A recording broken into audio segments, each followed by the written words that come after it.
2006 o meu programa Saúde com Vida na TV Florianópolis, precursora da Primer TV, mal sabia eu que o slogan "Por que se espera a doença para se pensar em saúde?" era sim uma proposta premonitória, que recebi através de um sonho, que fez com que minha intuição entendesse que deveria, naquele ano mesmo, preparar todos nós a esse despertar preventivo nessa pandemia.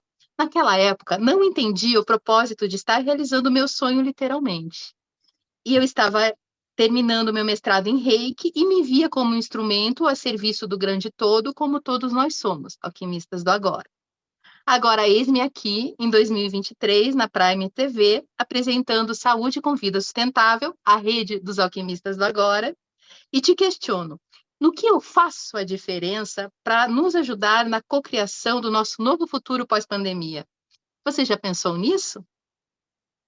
Meus almas, é na diversidade cultural que encontramos a qualidade de sermos mais seres humanos uns com os outros. E hoje, Saúde com Vida Sustentável, a rede dos alquimistas do agora, convida todos nós para uma expedição de história de vozes do Paraná, com uma equipe de artistas que circulam por 6 cidades, compartilhando histórias que compõem o imaginário das comunidades. E com a palavra, nosso alquimista do agora de hoje, Lucas Buckley, coordenador e criador desse lindo projeto, assessor literário, bacharel de artes cênicas com habilitação e interpretação em direção teatral pela Universidade Estadual do Paraná, especialista em contação de histórias e literatura infantil e juvenil pela Faculdade de Ampere e diretor de criação do Instituto Dom Miguel. E como ator, ele atuou mais de 30 espetáculos teatrais, participando de festivais nacionais e internacionais de teatro. Seja muito bem-vindo em nossa sala de bem-estar, saúde com vida, rede dos alquimistas do agora, Lucas. Obrigado, Carla. Obrigado a todos que estão aqui acompanhando essa conversa. Para a gente é um grande prazer poder trocar. Nosso projeto fala tanto de diálogo, né? E sem dúvida esse diálogo vai ser muito produtivo e prazeroso para todos nós. Sem dúvida. E, primeiramente, quem é Lucas Buckley? Pois é, que pergunta difícil, né, Carla? A gente tem na língua portuguesa a divisão do verbo ser e do verbo estar, e que bom que temos isso, né? Então, gosto de me pensar muito nessa pessoa que ocupa funções, ocupa lugares no mundo diferentes de acordo com o momento da nossa trajetória, né? Nesse momento, se eu pudesse me apresentar, eu diria que eu, majoritariamente, sou um produtor cultural, idealizador de projetos de leitura, penso muito na leitura como um direito fundamental e tenho me dedicado muito a isso nos últimos anos, né? Então, hoje minha principal função é como assessor literário numa editora, a Editora Maralto, pensando programas, implementando programas de fomento à leitura em escolas de todo o Brasil e também diretor do Núcleo de Arte e Cultura do Miguel, que é o espaço onde a gente viabilizou esse projeto que a gente vai apresentar hoje. Sim, lindo projeto. Obrigado. E dizem que nós não escolhemos a profissão, e sim ela nos escolhe. Como se deu essa tua escolha pelas artes? Foi bastante intuitivo, no começo até como uma grande brincadeira, né? Minha mãe relata que quando eu tinha aproximadamente 3 anos, ela perguntava, né, o que eu queria ganhar de aniversário ou do Papai Noel, e constantemente diz ela, né, que o meu pedido era ganhar uma cortina vermelha de veludo, e ela não entendia muito por quê. E porque lá dentro do meu imaginário de infância, né, eu já frequentava alguns teatros, e aí eu via que os teatros tinham uma cortina grande, vermelha, de veludo, que abria e fechava, né? E aquele descortinar era o acesso que eu tinha ao Era Uma Vez, né? Esse mundo da ficção, da fantasia que o teatro me proporcionava. Aquilo era muito encantador para mim. E a minha mãe, obviamente, nunca me deu essa cortina, mas eu cresci muito com esse desejo, assim, de ter um teatro em casa. E ter um teatro em casa significava ter um espaço dentro da minha casa onde eu pudesse exercer o território da ficção, né? Exercer o direito de criar, de imaginar e de fantasiar. Então eu produzia, assim, eu pegava lona de quintal, né?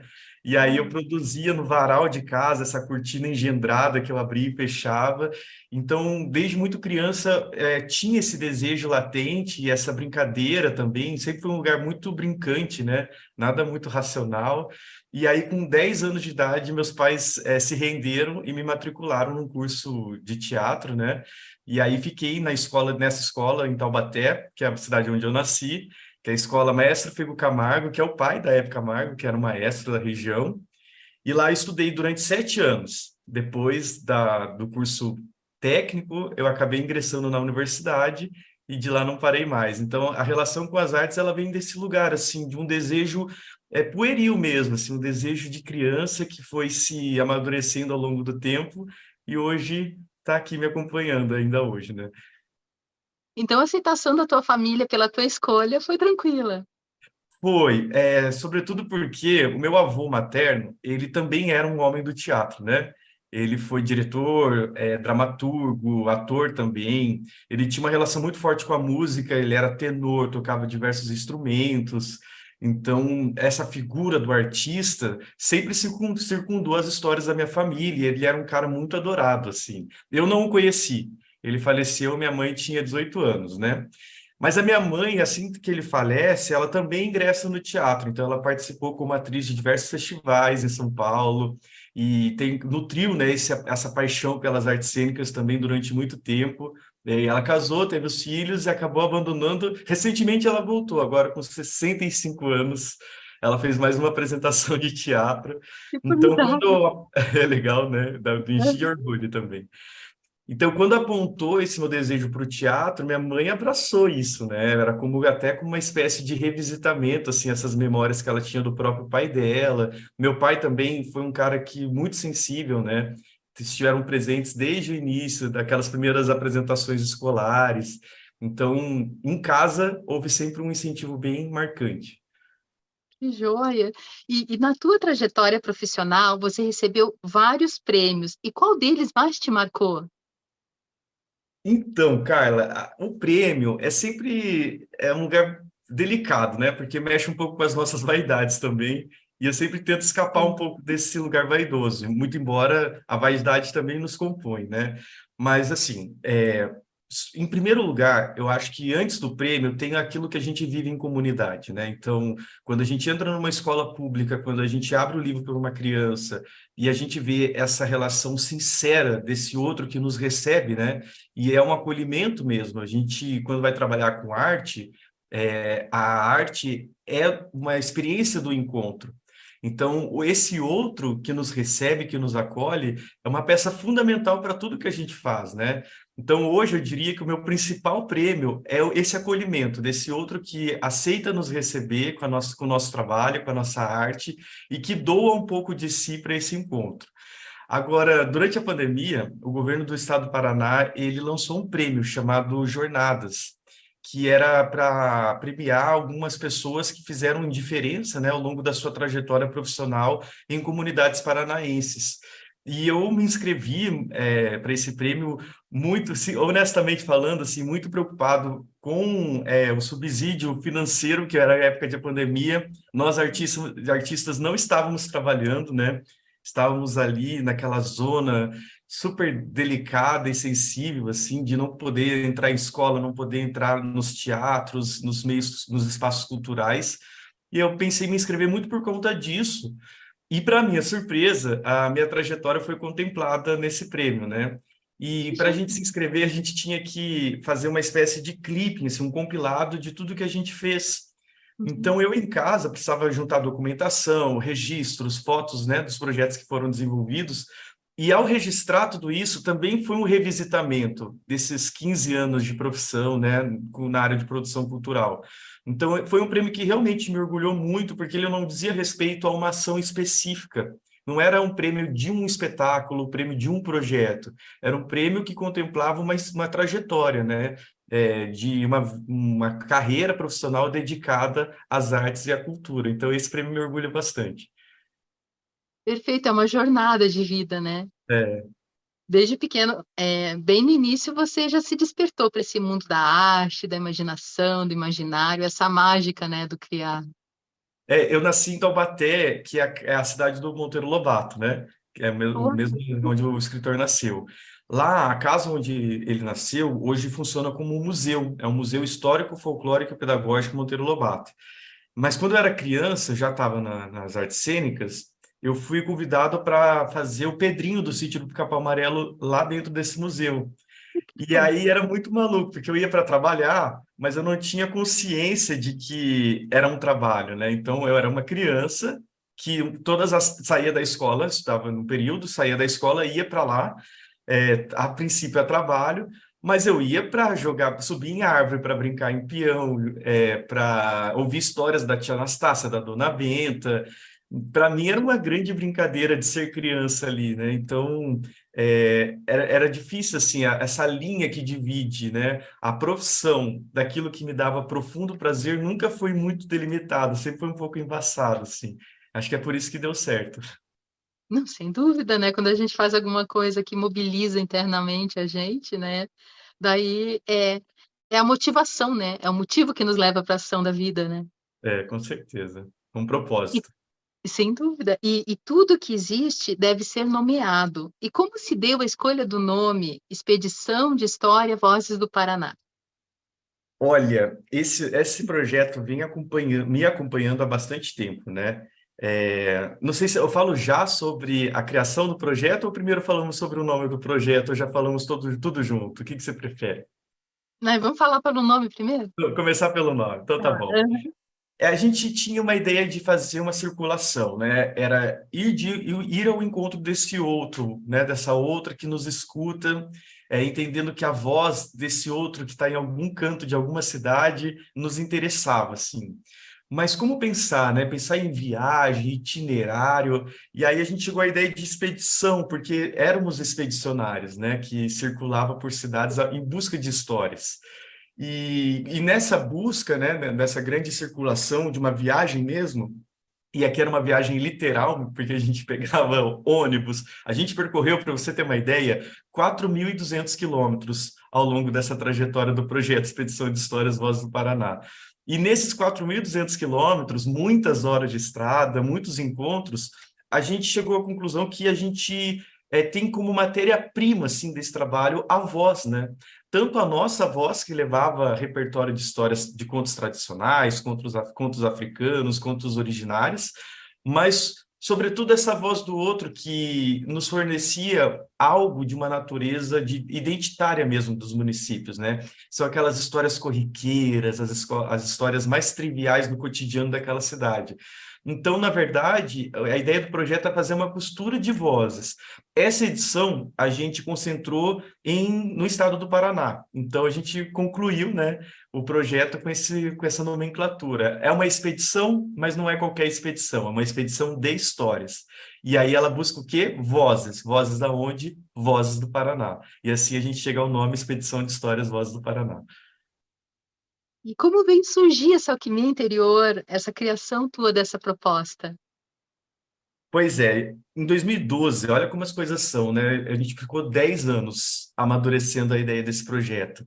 E isso é legal também da gente pensar, né? Como que um projeto de cultura, né? Um projeto de fomento, ele não é uma coisa que se faz assim de maneira aleatória, né? Ele vem de uma provocação, uma inquietação bastante interior e ele vai sendo edificado à medida em que a gente também soma outras pessoas com esse mesmo propósito, né? Mas voltando ao início. Em 2012, eu trabalhava numa casa de leitura aqui em Curitiba. Curitiba tem um programa muito importante, que é o Programa Curitiba Lê, que é um programa do município, né, de promoção do livro, da leitura e dos espaços de acervo bibliotecários. E aí, uma vez por semestre, eu fazia a gestão de uma casa de leitura. Uma vez por semestre, a gente tinha que fazer um inventário desse espaço. E o inventário é aquela atividade pragmática, né? Você tem que quantificar quantas almofadas, quantas cadeiras, quantas cafeteiras, tudo que você tinha de patrimônio material, porque se tratava de um espaço público, né? E aí eu fazia aquilo, mas o tempo inteiro que eu fazia, eu me perguntava, tem muita coisa nesse espaço que não é quantificado em números exatos. Eu sabia que tinha algo da natureza das rodas de leitura, das sessões de contação de história, tinham histórias que vinham, né, dos moradores que frequentavam a casa de leitura semanalmente e que desenvolviam experiências de vínculo afetivo, não só com o espaço, mas entre as pessoas que por lá circulavam, e nada disso era dimensionado, nem no inventário dos bens materiais e nem nos relatórios quantitativos que a gente entregava para o município mensalmente. E aquilo me deixava muito inquieto, Carla. Eu falava, de que maneira a gente pode trazer uma visibilidade para toda essa dimensão de patrimônio que é oriundo desse espaço, mas que não é quantificado em lugar algum. Lá a gente começa a desenhar essa ideia, assim. Eu comecei com um projeto muito embrionário, envolvendo a equipe de estagiários que estavam no programa naquele período, que era uma tentativa de construir alguma espécie de materialidade para esse patrimônio de ordem imaterial. Mas ainda era um projeto bastante embrionário. Em 2015, eu criei um projeto chamado Leitura Coletiva, Diálogos Memorativos. A ideia era andar por 9 bairros de Curitiba, buscando a história desses bairros e registrando isso depois numa revista, né? Então, ali seria o primeiro desenho do que viria a ser o Expedição de Histórias no futuro. E aí, em 2018, a gente inscreve esse projeto na Lei de Incentivo, ele é aprovado em plena pandemia, então a gente não tinha como viabilizar naquele momento. A gente foi atrás das captações, nesse sentido, eu faço aqui um agradecimento formal ao Programa de Fomento e Incentivo à Cultura do Governo do Estado do Paraná, que é o edital do Profice, e a Copel, que é a empresa apoiadora desse projeto, né, com os recursos dos impostos. A gente captou, viabilizou financeiramente esse projeto e a gente começou, então, a ir para os municípios. Mas a nossa principal ideia era entender que quando se fala de um município, de uma cidade, o que é patrimônio de uma cidade? Será que são só os prédios históricos, aquilo que é tombado pelo patrimônio histórico? Será que não há alguma dimensão de patrimônio que escapa dessas formalizações todas? E aí a gente começa a desenhar as nossas ações e dentro do projeto a gente tem um escopo bem interessante que acho que daqui a pouquinho a gente pode esmiuçar melhor para vocês. Joia. E patrimônio também são as histórias de vidas, né? De todos, né? Com certeza. Foi a nossa principal surpresa, assim. Foi o que a gente mais gostou de desenvolver com esse projeto. A história de cada um, né? Cada cidadão, cada cidadã que trazia para a gente uma história de cunho pessoal, aquilo tinha um valor imenso, assim. E a gente tentou tratar dessas memórias com muito carinho.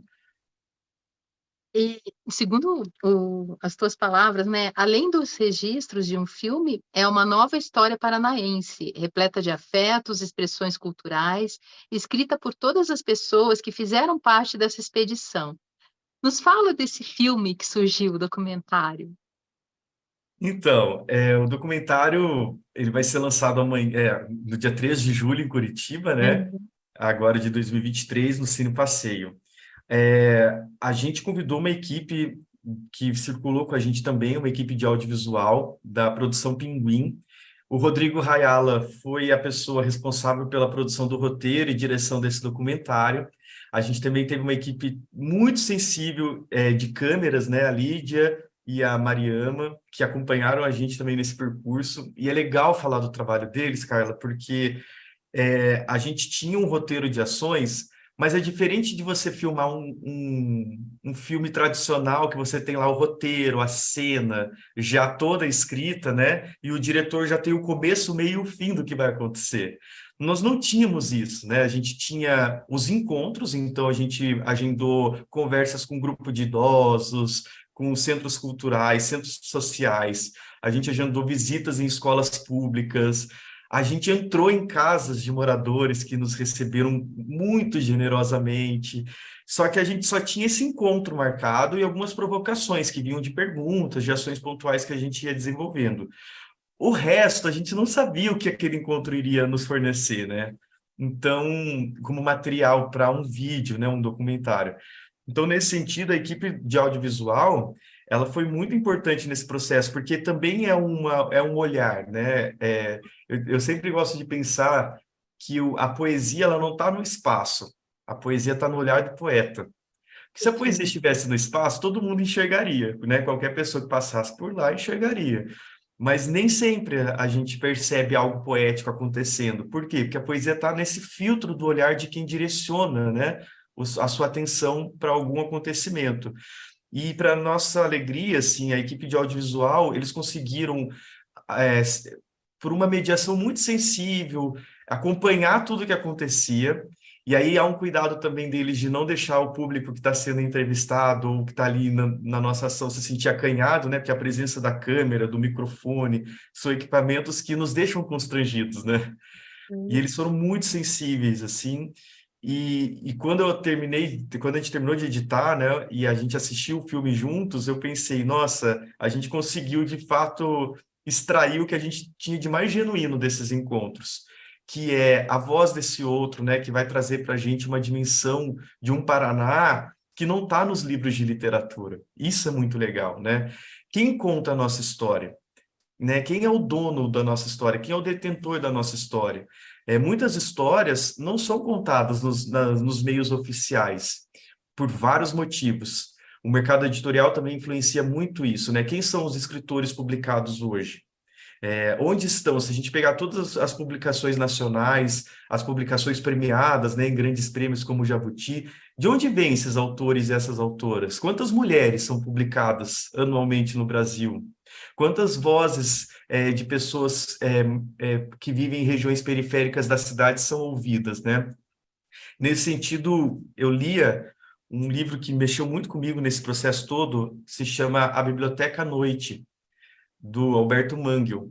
E ele falava muito sobre a biblioteca das perguntas, porque essas bibliotecas oficiais trazem vozes, né, sobretudo vozes masculinas, vozes de pessoas privilegiadas no mundo e que tiveram o direito, né, de serem ouvidos e publicados nos livros impressos.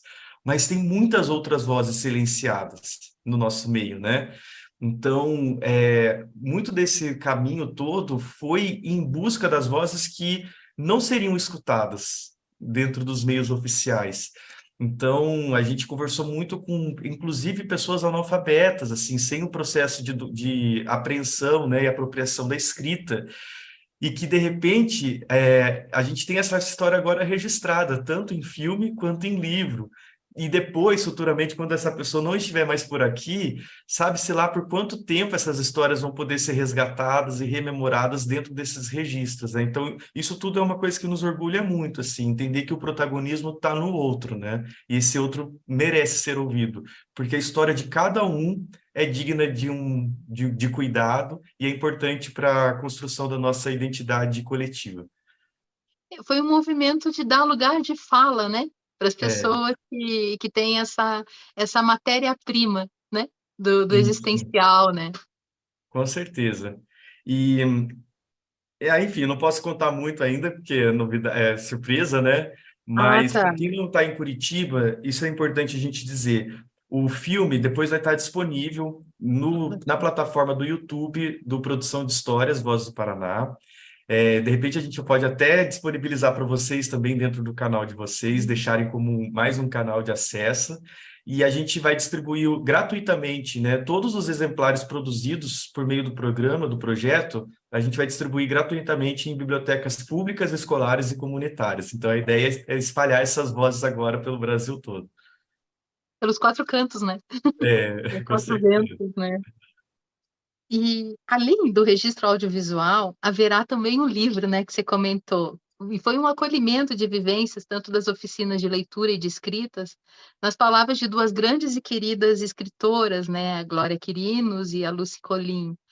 E como está tudo isso, como fomentou tudo isso, como está essa expectativa do lançamento, tanto do filme documentário quanto do livro, assim? Eu posso dizer que a gente teve muita sorte, porque a gente conseguiu reunir duas grandes vozes, né? A Glória e a Lucy, que são Uhum. escritoras que eu tenho profundo respeito por quem elas são, por tudo que elas já produziram na literatura, e elas receberam o nosso convite com uma generosidade tamanha, assim. Foi um projeto de uma natureza que elas também nunca haviam feito antes. Uhum. Elas relatam isso. Nossa, nunca pensei em produzir um livro com essa dinâmica, né? E, e aí, como é que funcionou? Assim, a ideia era, elas iam para as cidades para propor o que a gente chamou de residência literária. Nessa residência, a gente organizava encontros comunitários gratuitos, convidando a comunidade para ir até o encontro da Glória e da Lucy. E nesses encontros eles faziam uma espécie de oficina de leitura, memória e escrita. A Glória e a Lucy liam textos de literatura que falavam sobre cidade, falavam sobre memória, sobre relações sociais e poesia, né, nos centros urbanos. E provocados por essas leituras, os participantes eram impelidos a falar sobre o que eles tinham de percepção, de memória dos espaços nas comunidades nas quais eles conviviam. E saíram coisas lindas, assim, histórias muito engraçadas, histórias também históricas, histórias relacionadas à história mesmo, à composição histórica do município, histórias de amor, histórias de traição, histórias de causos populares mesmo, que dialogam até com contos muito conhecidos, como Pedro Malas Artes, Mazzaropi, essas figuras, né, que permeiam o nosso imaginário brasileiro. E depois que a gente reuniu todas essas produções, que eles falavam e muitos escreviam também as suas próprias memórias, né, nessas oficinas que a gente chamou de residências literárias. Daí a gente teve um segundo desafio, né? Como elencar as histórias para a produção de um livro, se todas as histórias eram importantes. E mais, assim, como que a gente vai nomear, né? A gente vai chamar a fulana pelo nome dela, vai citar diretamente o nome dela ali no livro. E aquelas pessoas que não foram citadas dentro do livro, elas vão se sentir como, né? Será que vai haver predileção? Não vai? Então, a gente conversou muito, nós três, eu, Luci e Glória, e a gente se apegou à ficção, que é a nossa principal ferramenta de trabalho. Então, elas fizeram um trabalho muito, muito bonito e completamente difícil, que é feito o acervo de memórias, reunido todas essas histórias, elas reconstruíram novas histórias ficcionais influenciadas pelas memórias de moradores. Então, o livro é dividido em duas partes, né? A parte da Lucia e a parte da Glória. Cada uma escreveu um conto para cada município que elas visitaram. E no meio desse conto, a pessoa que participou das oficinas, o morador daquele município, certamente vai se encontrar em algum momento aqui dentro, porque são narrativas que vão tocar em muitos aspectos particulares daquela cidade, lendas urbanas, causos coletivos, as pessoas vão se reconhecer, mas sem que a gente entre num lugar de predileção entre uma história e outra. Acho que foi uma solução muito bonita e eu acho que vocês vão gostar. Depois eu convido todo mundo para ler. Que joia! E nessas cidades assim que houve expedição, né, tais como Antonina, Cambará, Loanda, Marmeleiro, Santa Terezinha do Itaipu e São Mateus, qual foi a reação do público que encontrou vocês, assim? Como foi esse encontro? Foi muito bonito, assim, eu me emociono até hoje, falando um pouco sobre isso.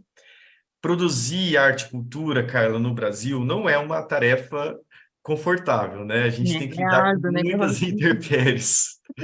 Desde fomento, incentivo financeiro, tempo, né? O tempo é o nosso grande problema também para quem trabalha com produção.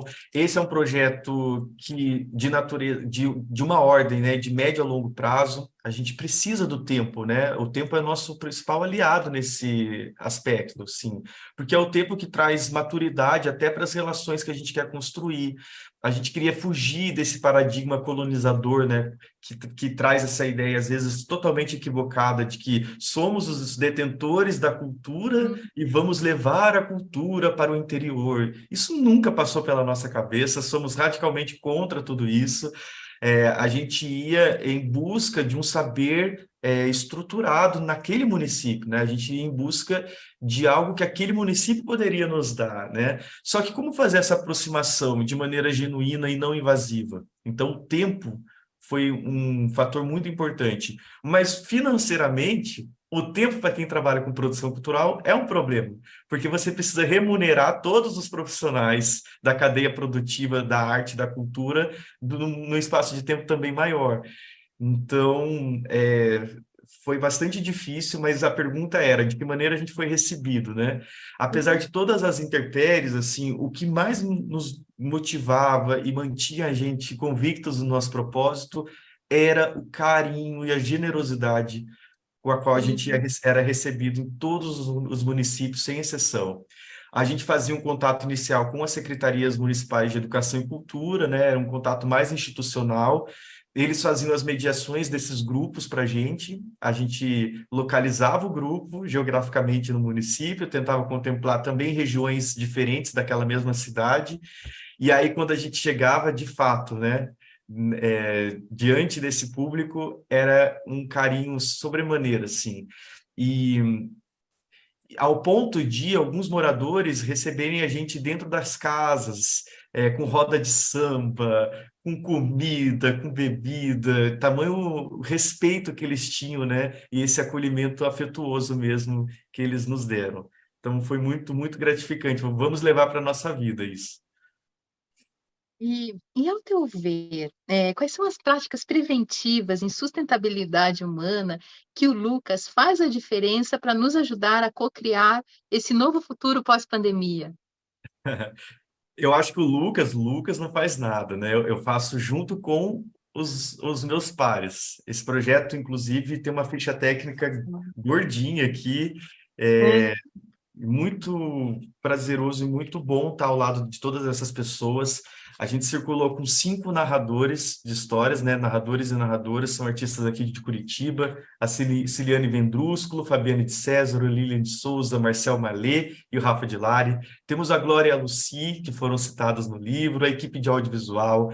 Tivemos os nossos motoristas, parceiros, Oi. resistentes, porque viajar, pegar a estrada não é fácil, e eles ali cuidando de vidas, né, que é o seu Haroldo, o Janderlei, o Cardoso, mais a equipe de produção, a Grimalda Amorim, nossa produtora cultural, o Bruno Ducati, assessor de imprensa, a nossa colaboradora Esté Souza, a Lígia Quirino na fotografia. Então, assim, o Lucas, ele não faz nada sem toda essa equipe em volta, né? Mas, para um contexto pós-pandêmico, acredito que esse projeto ele tem uma razão de ser, né? Na pandemia, a gente precisou se enclausurar, a gente precisou cuidar do indivíduo, né? Cada um responsável por si, para que a gente também pudesse cuidar desse outro. E nesse processo todo, que acredito que tenha sido doloroso para muita gente, né? Porque somos seres de relação, né, Carla? O ser humano é um ser de relação. A gente volta desse contexto bastante marcado assim pela experiência de isolamento. Eu falo isso de maneira mais concreta quando a gente atende crianças de sexto ano do ensino fundamental, por exemplo, que passou o seu terceiro, quarto ano de Fundamental 1 em pandemia, né? Saíram das escolas, ficaram presas dentro de casa, e a gente percebe o impacto na formação desses alunos. A gente percebe o quanto a escola é fundamental para a formação desses alunos quando eles voltam, né, da pandemia, depois de 2 anos dentro de casa, numa faixa etária que a presença da escola é fundamental na vida deles, né? Então, esse projeto ele vem resgatar justamente o encontro. É um projeto que se pauta no encontro, ele só existe por conta do encontro. E é um encontro de uma escuta muito qualificada, né? Uma escuta ativa mesmo. Eu falo, mas é fundamental que eu também te escute. No momento em que as pessoas estavam ansiosas, né? Elas precisavam serem escutadas. Então, acho que nesse sentido, a Expedição de Histórias ele vem como uma ferramenta assim de união, é uma valorização da coletividade, é um projeto que pensa o coletivo como uma boa saída, né, para os enfrentamentos que a gente tem sociais, né, desse caos social que a gente vem vivendo.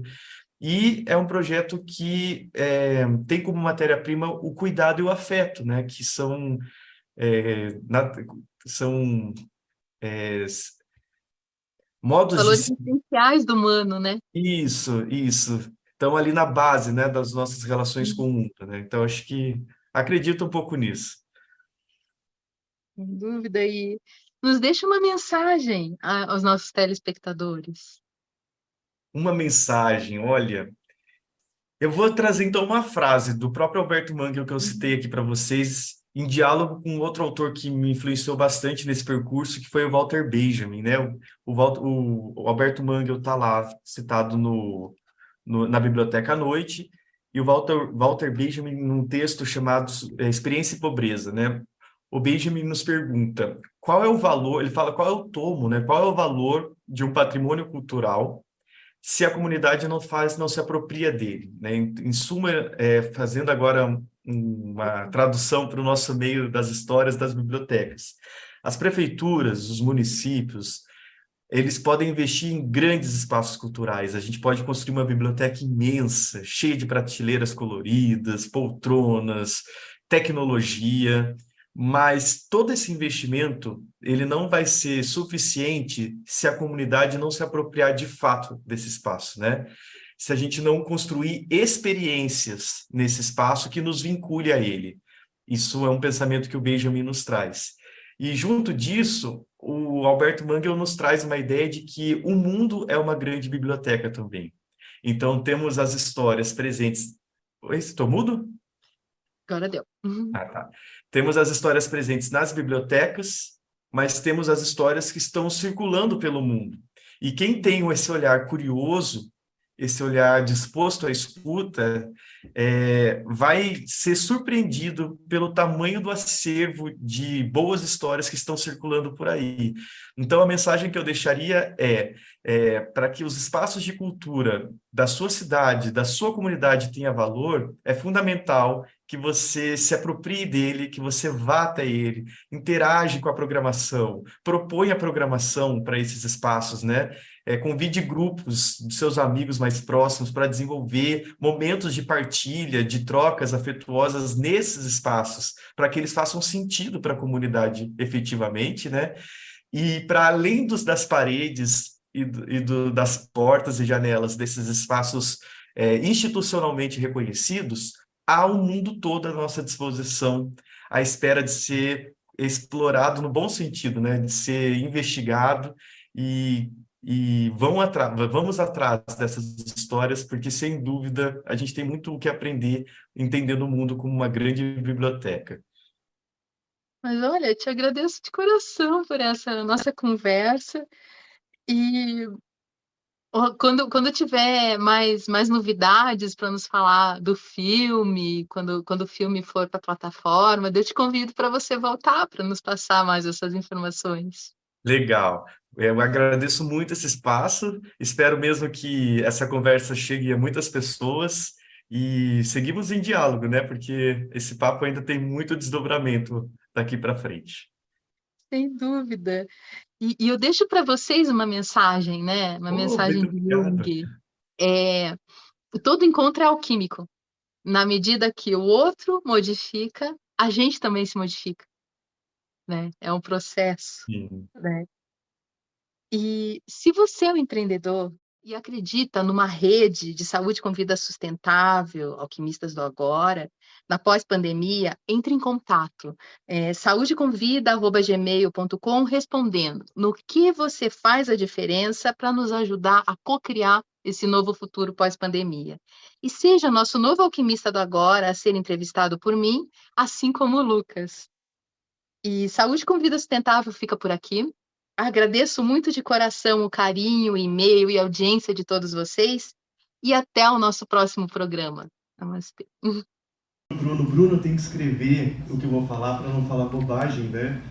E aí eu não escrevi nada, porque realmente achei que não via ninguém. Então, vocês me desculpem porque eu vou falar no improviso e talvez haja bastante sentimentalismo cafona, mas um projeto que a gente se envolveu bastante, a gente acaba caindo nesse sentimentalismo mesmo, né? Eu queria começar chamando os expedicionários e expedicionárias todas para vir aqui com a gente, aqui na frente. Palmas para os nossos expedicionários.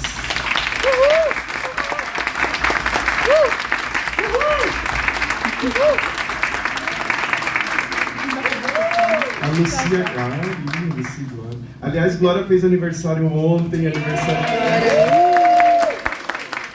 Esther e... Vem aqui, Bruno. Aqui é uma parte, né? Tem mais gente. Bom, pessoal, boa noite para vocês. Obrigado por terem vindo. É um tempo disponível, né, para esse encontro. Então, vocês poderiam estar fazendo qualquer coisa da vida de vocês nessa hora. E vocês estão aqui para compartilhar esse momento com a gente, né? E é um encerramento de um ciclo muito intenso. A gente está muito feliz por isso.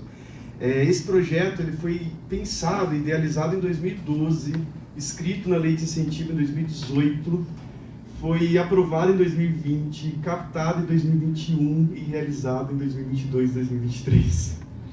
Acho que isso mostra assim como o trabalho da produção cultural ele é processual, ele exige muito, né, de todos nós. E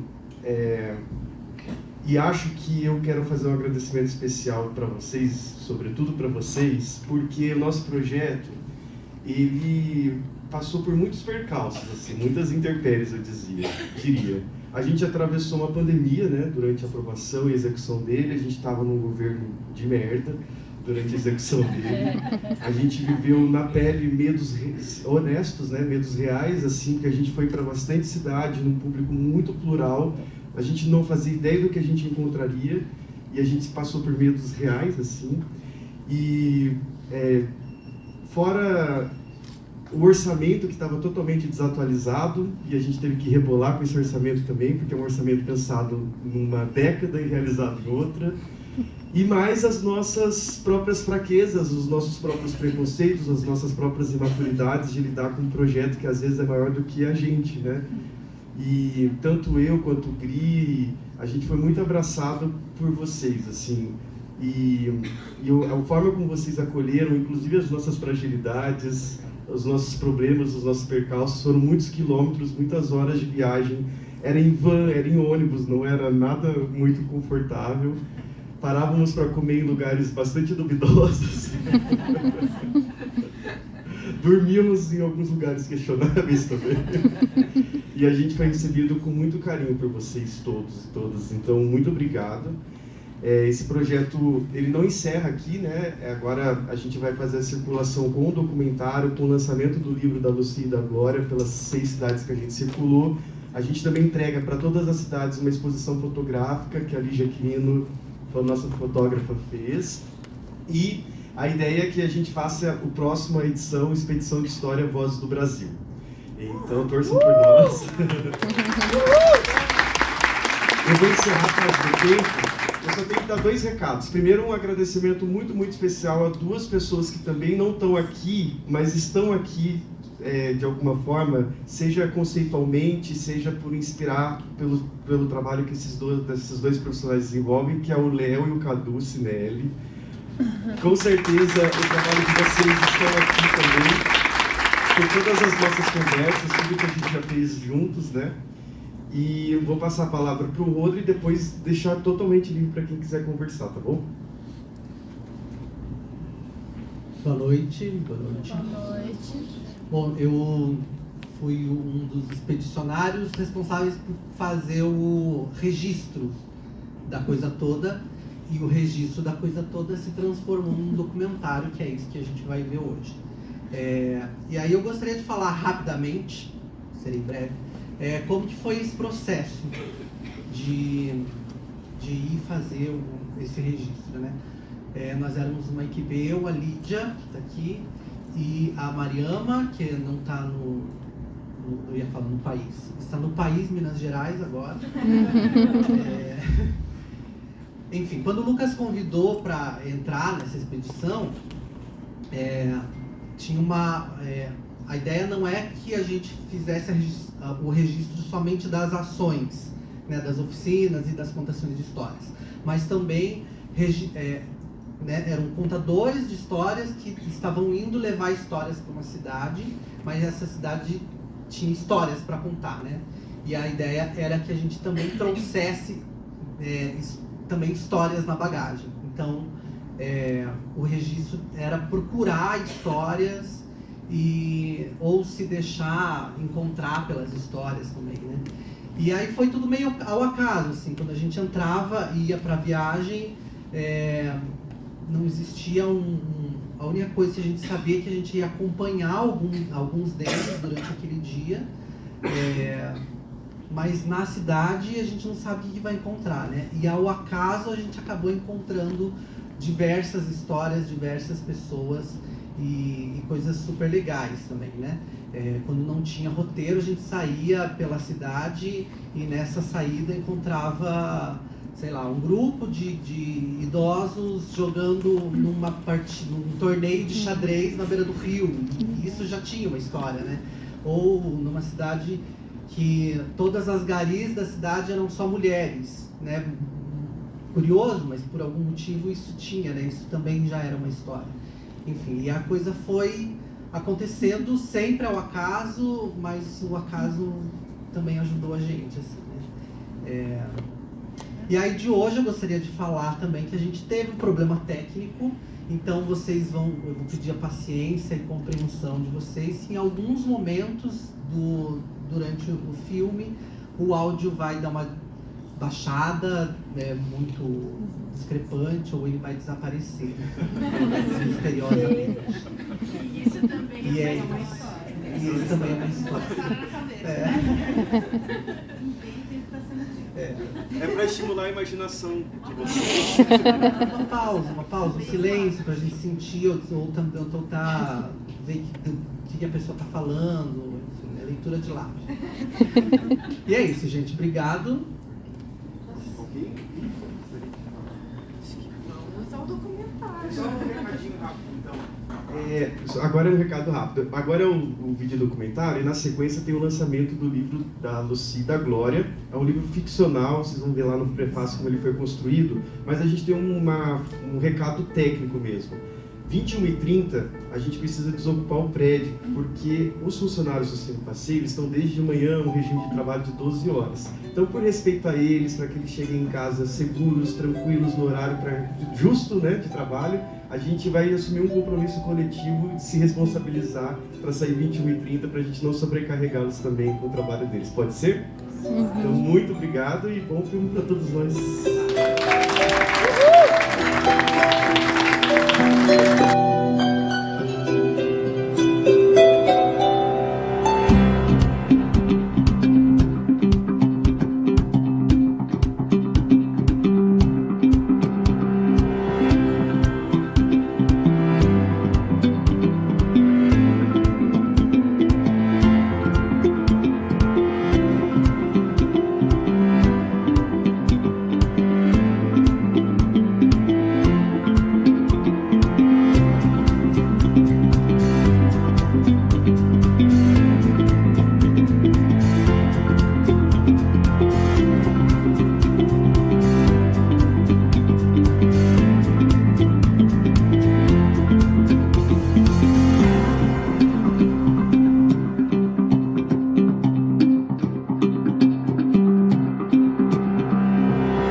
Este programa é uma produção independente. Todo o conteúdo veiculado é de inteira responsabilidade de seus produtores. Nós nos relacionamos com diversos tipos de pessoas, como eu falei, filho, mãe, pai, namorado, namorada, cônjuge, colega, amigo. Cada pessoa vai ter uma forma de se sentir amado. Então, é importante a gente entender cada uma delas um pouquinho para também se fazer percebido como alguém que ama de verdade.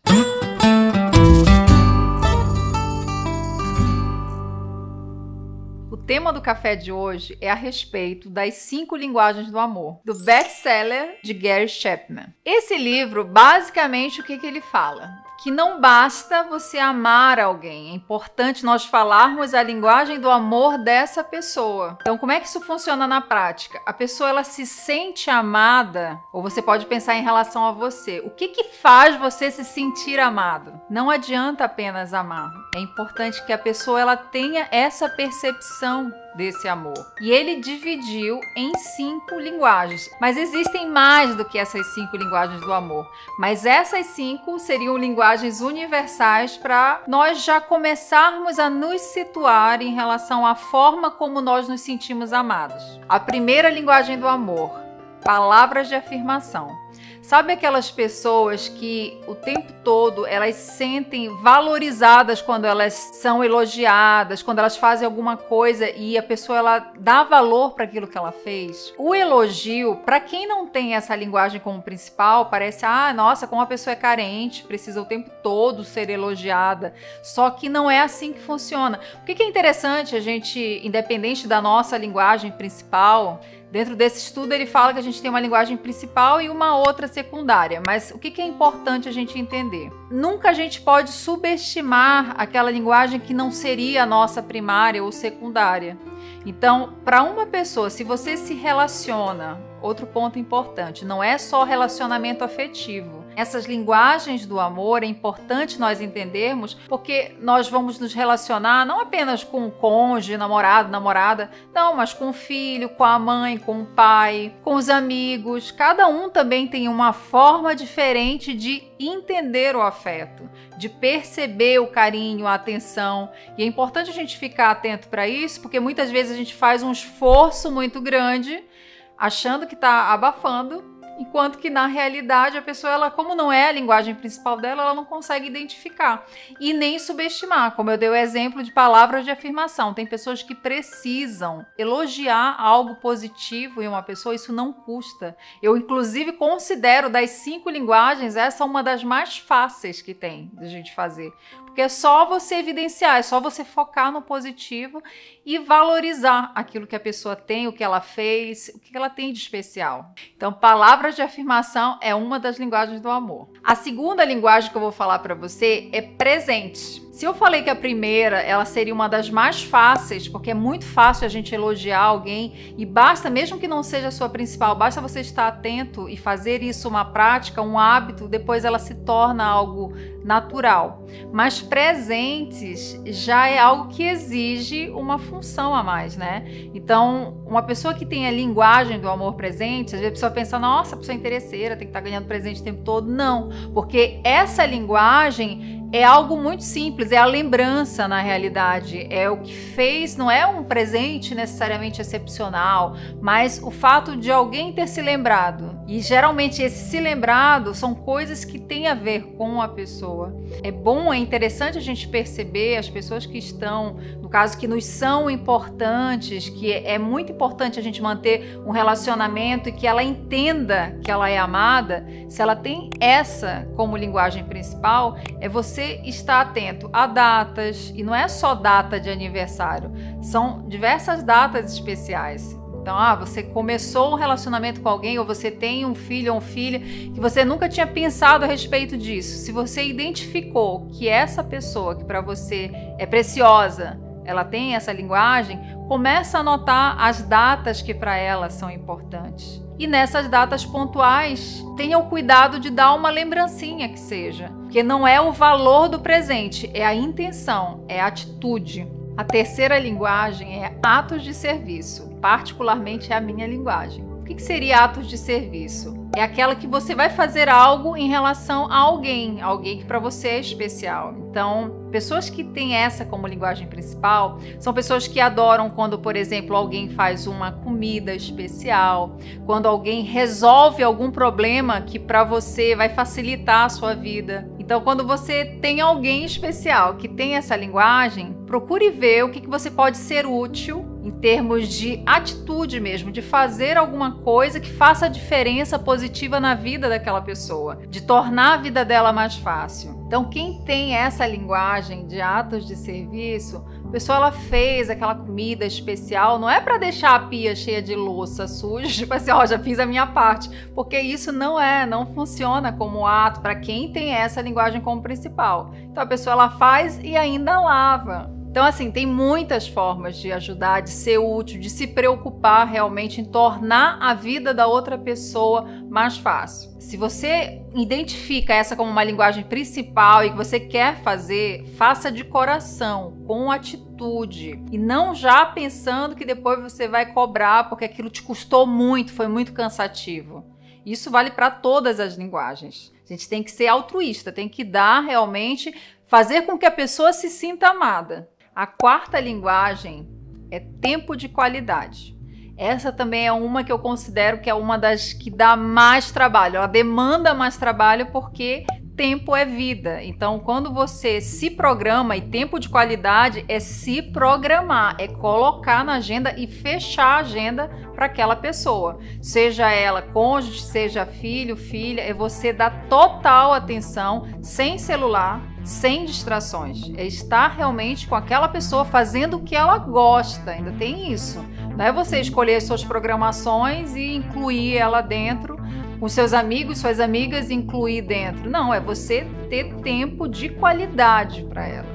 Então é uma que eu considero realmente também uma das maiores provas de amor. Tempo é um ativo escasso, então a gente meio que corre contra o tempo, e você fazer isso, você fechar a sua agenda e você está 100% ali, mindfulness, né? Você está em atenção plena para aquela pessoa. Isso daí realmente é uma das maiores provas de amor que você pode dar. A quinta e última linguagem do amor é toque físico.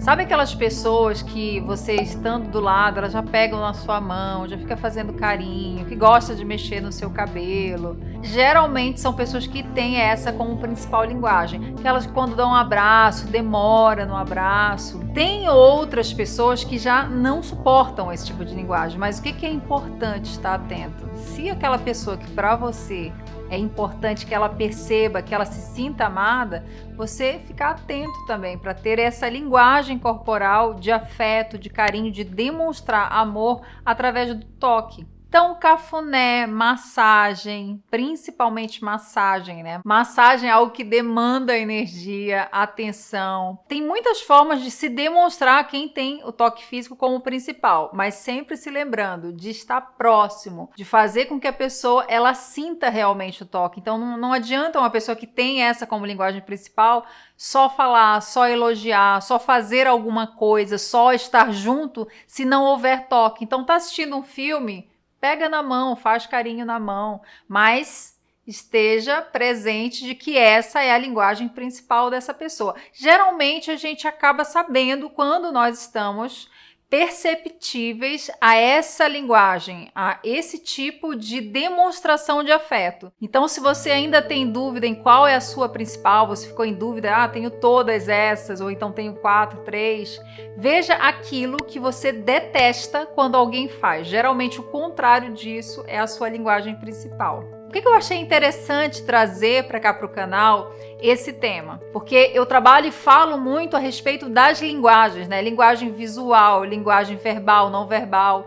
Então, essa é uma forma de linguagem afetiva que é interessante a gente ter no nosso repertório. Algo que eu acho muito enriquecedor a gente pensar, trabalhar a nossa mente no sentido de sermos poliglotas nessas linguagens. Então, não ficar só restrito àquela que a gente gosta, mas procurar se trabalhar em relação a isso. Até porque nós nos relacionamos com diversos tipos de pessoas, como eu falei, filho, mãe, pai, namorado, namorada, cônjuge, enfim, colega, amigo. Cada pessoa vai ter uma forma de se sentir amado. Então é importante a gente entender cada uma delas um pouquinho para também se fazer percebido como alguém que ama de verdade.